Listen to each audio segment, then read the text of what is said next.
Hey guys, it's Ziant again, and this is Modern Warfare 2 in case you did not already know that.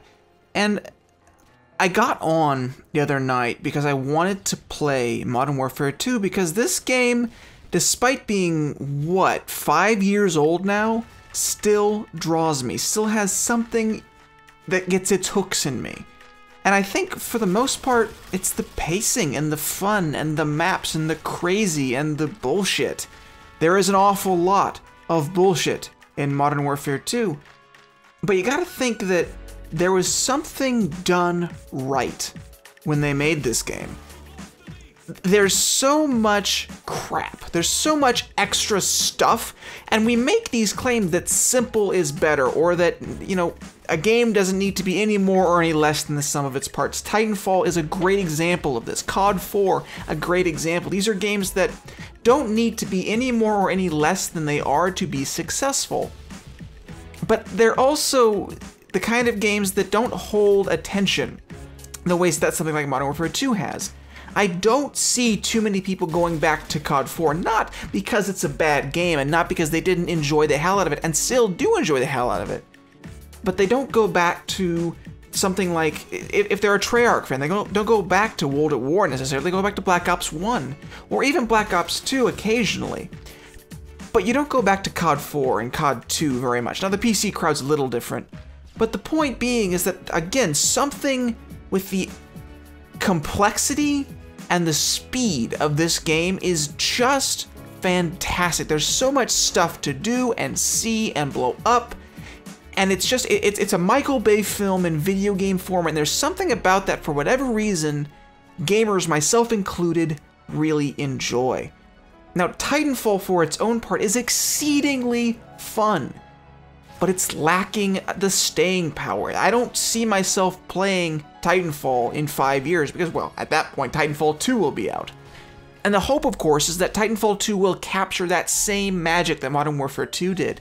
Because Modern Warfare 2 took the COD 4 formula and amplified it tremendously. Where COD 4 was tight, compact, well-focused, Modern Warfare 2 was schizophrenic, chaotic, and generally made very little actual sense when you got down to the nitty-gritty of it. And you gotta think, it appealed to the type of people who have very, very short attention spans.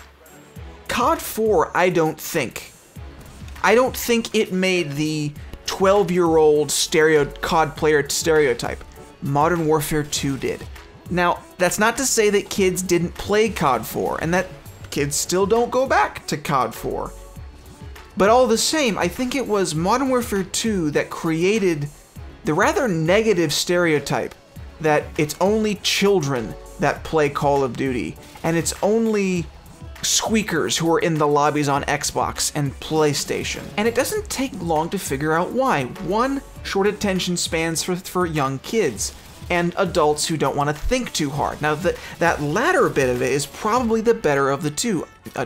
Young professionals, or just professionals, that don't want to work too hard when it comes to their casual video game evenings. Or children who just want to get on and scream at each other because that's what they do in school anyway. And then, of course, there's the marketing budget. There was so much money put into the marketing of Modern Warfare 2, so much time and effort on the part of Activision to make this game absolutely huge. And, indeed, it was. Now, I've just spent 4 minutes or so harping about why Modern Warfare 2 was successful, why I'm still playing it, and I want to talk about the class I'm using. And I know this is not 2009, I don't have to tell you the class I'm using, you can see it on the screen, nor do you probably want to hear it, but it's the kind of class that I would never use if I really, really wanted to just decimate my opponents. It's not. The Striker and the RPD will not make me any friends as far as the tryhards of the world are concerned.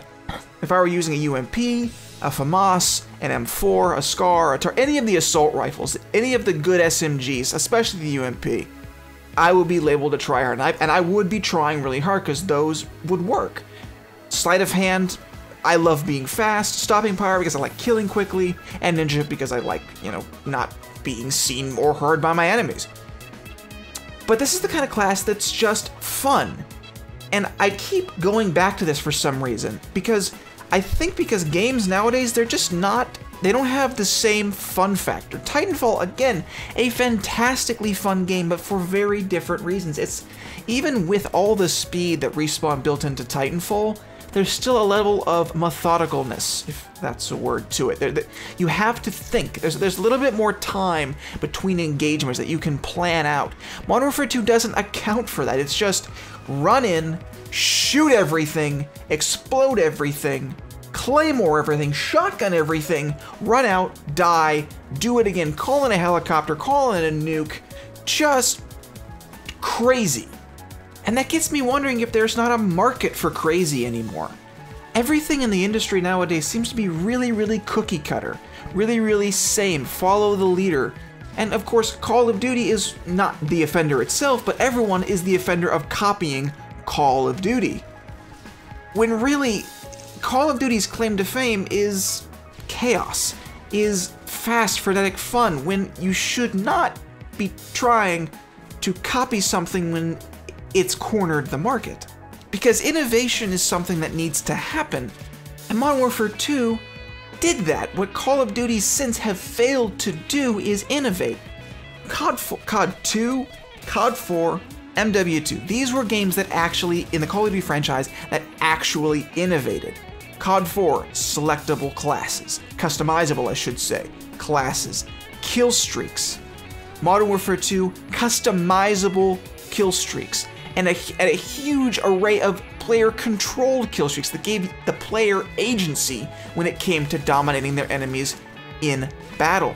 The Treyarch games that came between, Black Ops 1 and World at War, just continued along the same path. And then Black Ops 2, they tried, and then Modern Warfare 3, they couldn't. And Ghosts, again, I will give Ghosts all the credit in the world. They really did try with the changing of the map design, how the kill streaks worked, and how the weapons worked. But it hasn't been since Modern Warfare 2 that we've seen real shifts in how the game plays. And I hope that with Advanced Warfare we actually see some changes, but I don't have my hopes up because Respawn's got Titanfall 2 on the horizon, and I think that is what's going to tell the tale.